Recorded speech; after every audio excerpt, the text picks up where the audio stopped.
Assalamualaikum warahmatullahi wabarakatuh. Dalam video kali ini, saya akan menjelaskan tentang kurikulum 2013 revisi. Kurikulum 2013 revisi merupakan pengembangan dari kurikulum 2013 versi lama yang sebenarnya isinya tidak jauh berbeda dengan kurikulum 2013 versi lama. Nah, di sini ada beberapa poin penting dalam kajian kurikulum 2013 revisi. Yang pertama, desain pembelajaran menurut kurikulum 2013 revisi yang mencakup beberapa poin penting, yaitu pertama, nama kurikulum tidak berubah menjadi kurikulum nasional, melainkan tetap memakai nama kurikulum 2013 edisi revisi. Yang kedua, penilaian sikap kompetensi inti KI1 dan KI2 sudah ditiadakan di setiap mata pelajaran kecuali mapel agama dan PPKN.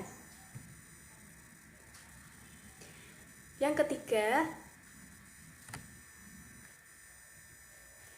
ketiga, jika ada dua nilai praktek dalam satu KD, maka yang diambil adalah nilai yang tertinggi.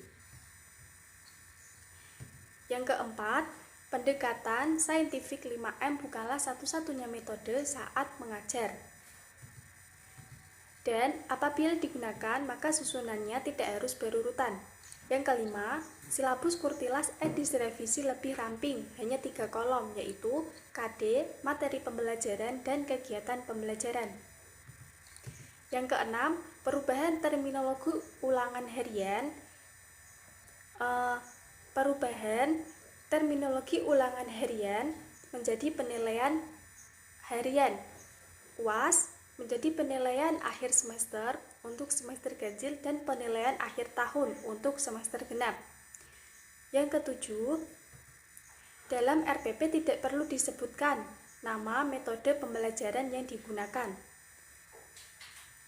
Yang kedelapan, skala penilaian menjadi 1-100. Penilaian sikap diberikan dalam bentuk predikat dan deskripsi. Yang kesembilan, remedial diberikan untuk yang memperoleh hasil atau nilai kurang.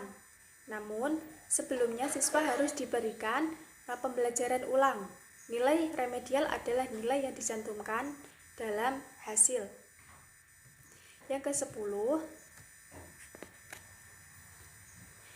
mengintegrasikan penguatan pendidikan karakter (PKK) di dalam pembelajaran. Yang ke-11, mengintegrasikan literasi keterampilan abad 21 atau diistilahkan dengan 4C, kreatif, critical thinking, komunikatif, dan kolaboratif.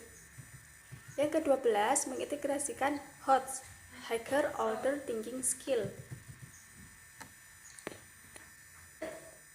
Selanjutnya, mengenai tujuan kurikulum 2013, yaitu yang pertama, meningkatkan mutu pendidikan dengan menyeimbangkan hard skill dan soft skill melalui kemampuan sikap, keterampilan, dan pengetahuan dalam rangka menghadapi tantangan global yang terus berkembang. Yang kedua, membentuk dan meningkatkan sumber daya manusia yang produktif, kreatif, dan inovatif. Yang ketiga, meningkatkan tenaga pendidik dalam menyampaikan materi dan menyiapkan administrasi mengajar. Yang keempat, meningkatkan peran peserta, pemerintah pusat dan daerah serta warga masyarakat secara seimbang dalam menentukan dan mengendalikan kualitas dalam pelaksanaan kurikulum di tingkat satuan pendidikan. Yang kelima, meningkatkan persaingan yang sehat antar satuan pendidikan. Poin yang kedua, yaitu implementasi kurikulum 2013. Secara garis besar, implementasi kurikulum mencakup 3 kekuatan pokok, yaitu pengembangan program, pelaksanaan pembelajaran, dan evaluasi. Yang pertama, pengembangan. Pengembangan kurikulum mencakup pengembangan program tahunan, program semester, program modul atau pokok bahasan, program mingguan dan harian, program pengayaan dan remedial, serta program bimbingan konseling. Yang kedua, pelaksanaan pembelajaran. Pada umumnya, pelaksanaan pembelajaran mencakup 3 hal, yaitu pre-test, pembentukan kompetensi, dan post-test.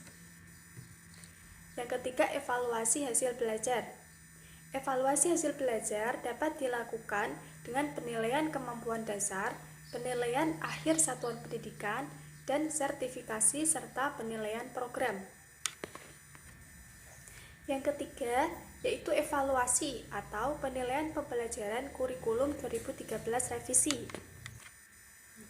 Adapun prinsip-prinsip evaluasi atau penilaian kurikulum 2013 revisi adalah yang pertama sahih, yang kedua objektif, yang ketiga adil, yang keempat terpadu, yang kelima terbuka, yang keenam menyeluruh dan berkesinambungan, yang ketujuh sistematis, yang kedelapan beracuan kriteria, yang kesembilan akuntabel atau penilaian dapat dipertanggungjawabkan,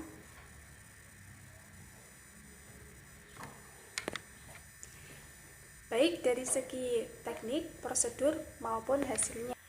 Dari ulasan video saya tadi, ada beberapa poin penting dalam kurikulum 2013 revisi, yaitu yang pertama, menggunakan metode pembelajaran aktif.